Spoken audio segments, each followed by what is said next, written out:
Hi Leo and Leo rising. So welcome to your reading for Pluto's shift into Aquarius. So I've got some decks here that I'll be using to pull some cards for you shortly. But first of all, I wanted to go through a little overview of the energies that we're dealing with. So of course, I just said the reading is for Leo and Leo rising. There's a link in the description box if you need to generate your own birth chart. We're going to get into it. So with Pluto's energy, as you may already know, it's an energy of transformation, change and power.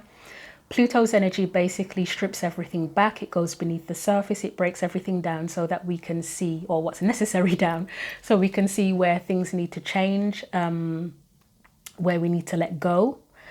We can then purge, we can regenerate, and we can hopefully get our power back by the end of it, by the end of the process.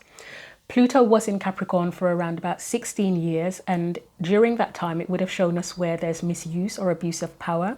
So that could be in your life, it would be in your life and also in the world as well. So that can be any area of your life.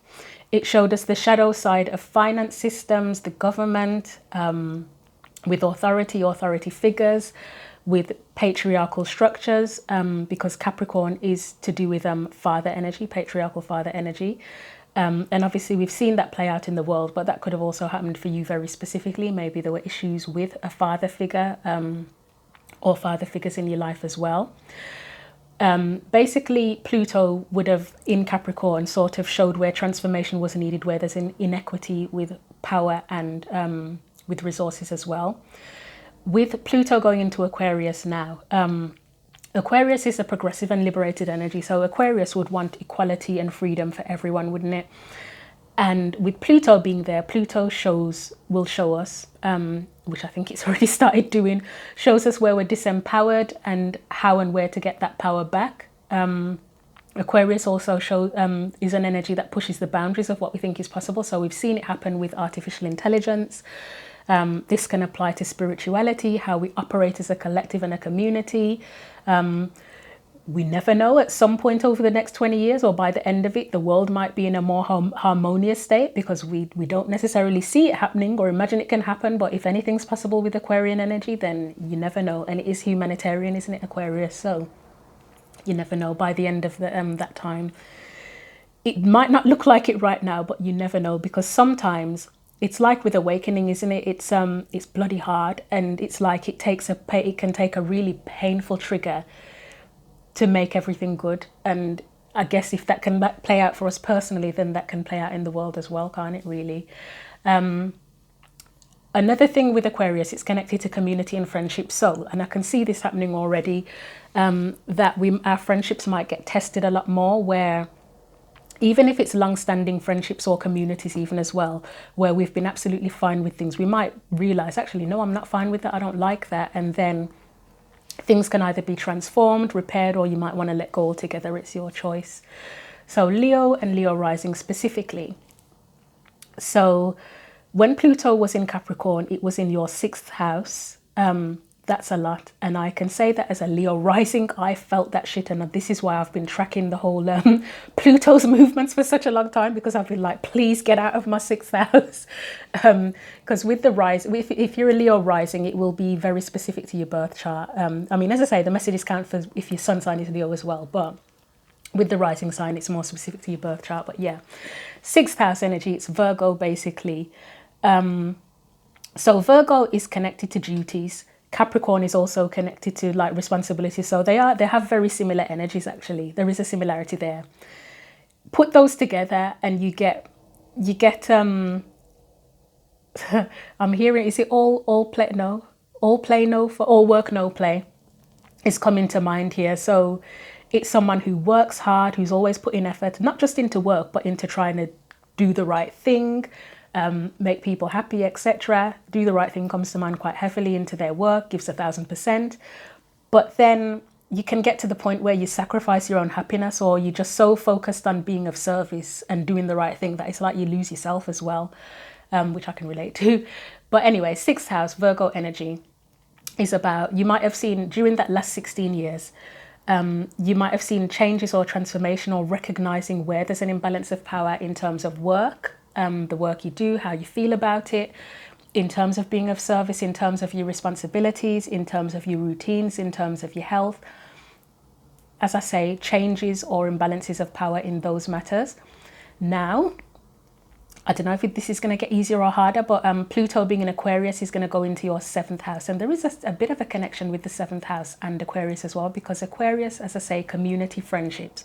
7th house can be relationships, partnerships, marriage. So there's a double connection there.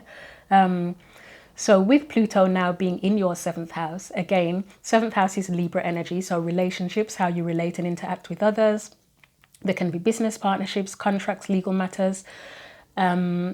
There may be changes, again, showing where there's imbalances of power and how to reform is a word that's coming in quite strongly with that.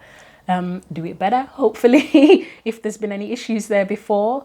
But there's a greater sense of freedom with that as well, with the Aquarian energy, a freer sense of how you do those things, like interacting with others.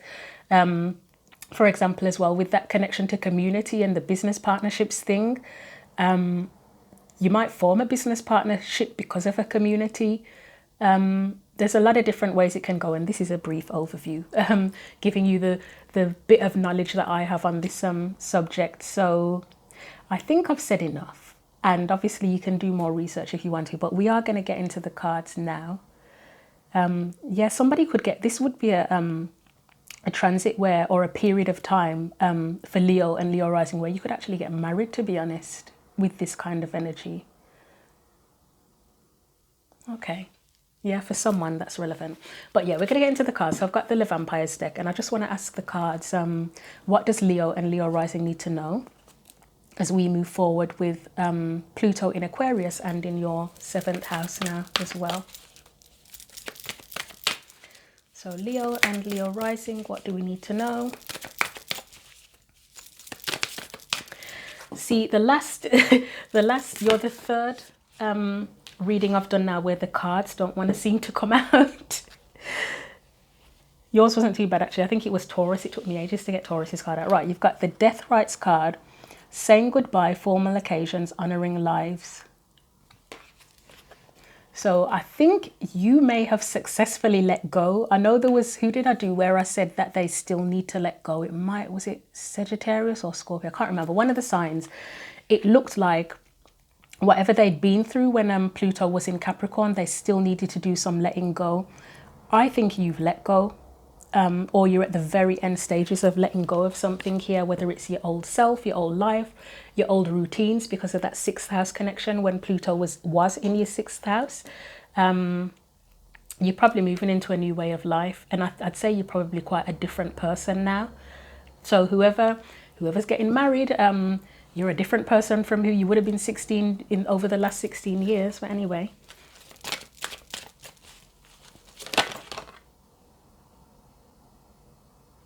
Nope. Okay. Well, you've got the Page of Swords. I'll show you that one. I will keep it, actually. New Truths. It's about new truths, but I feel like I need to get another one as well. So that's about new truths. I think you've changed a lot, like as we all do and will.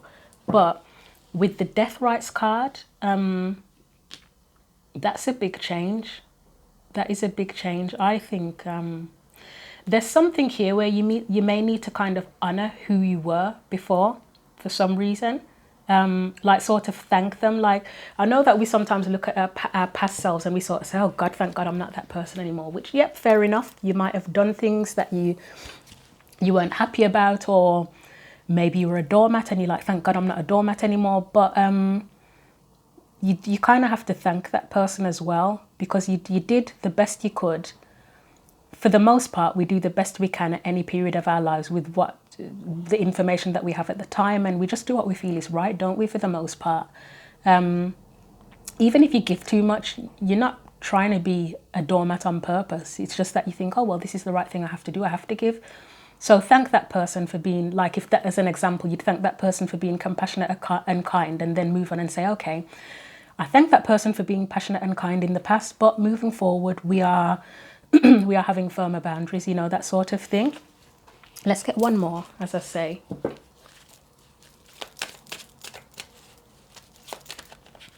There's something here with that 6th house energy as well, where you may have done a lot on your own.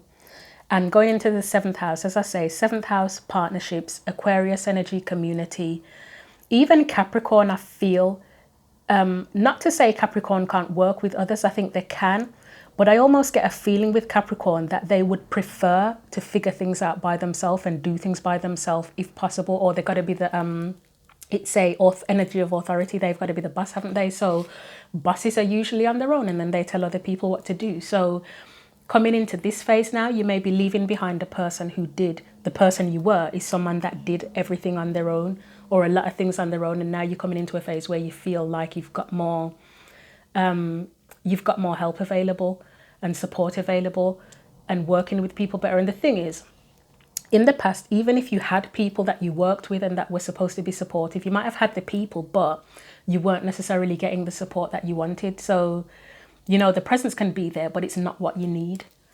So one more for Leo and Leo rising. We've got Queen of Wands. Yeah, this is a new person. I think you're a new person, to be honest, in some way. Queen of Wands is Leo? No, Aries. She's Aries, isn't she?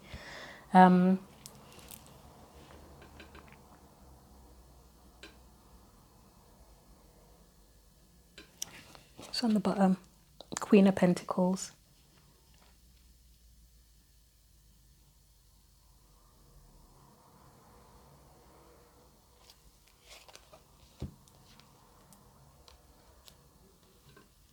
There's something more,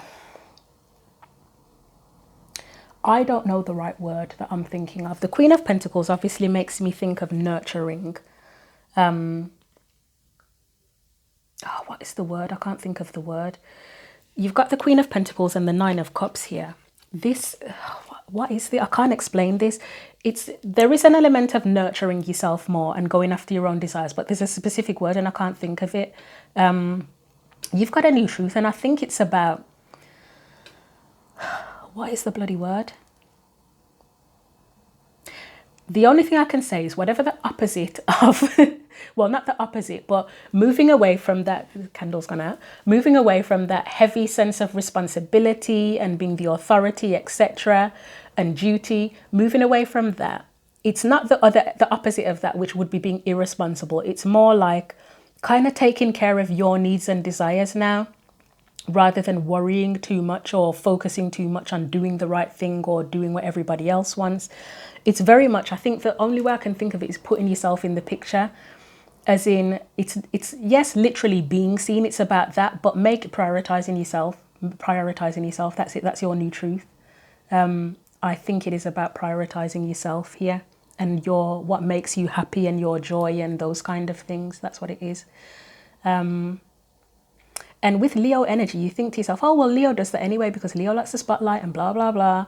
I mean, first of all, obviously, we have a whole birth chart where there's a lot of stuff going on. So we're not just our sun sign or even our rising sign. But yeah, I definitely feel for some, there's very much a new truth where you're putting yourself in the picture more and focusing more on yourself, giving yourself more attention, but in ways that truly make you happy and satisfied. Because sometimes we might put ourselves in the picture or get attention, but we're doing it in a way that's it's more for someone else or for other people or society or whatever.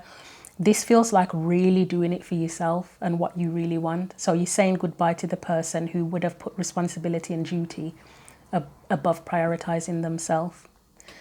So I think that's it for you. Yep, that's it.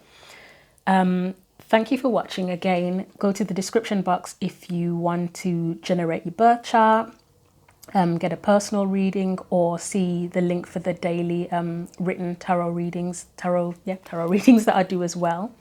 I'll be back soon for the in-depth December monthly readings as well. And until I see you again, take care.